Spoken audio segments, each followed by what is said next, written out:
So now, in this circuit, we have a capacitor. When I close the switch, capacitor charges, and by itself, it would be able to keep the LED lit, but just for a brief period of time. So instead, we have a transistor to help extend the amount of time.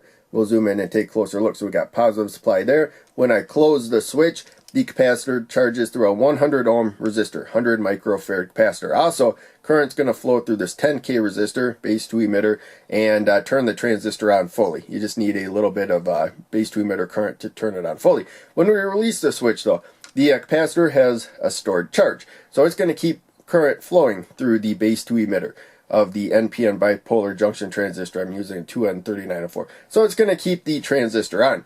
And you just need a little bit of current to get it on fully right there. 220 ohm resistor protecting the red LED. Now current is going to go down over time, which will get the transistor conducting less, but still better than the capacitor by itself.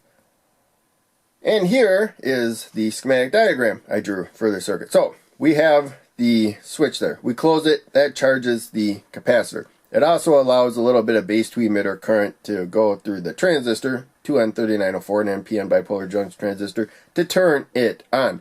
Now, when we release the switch though, so we just have a 100 ohm resistor protect a huge inrush of current, but it should still turn on basically instantly.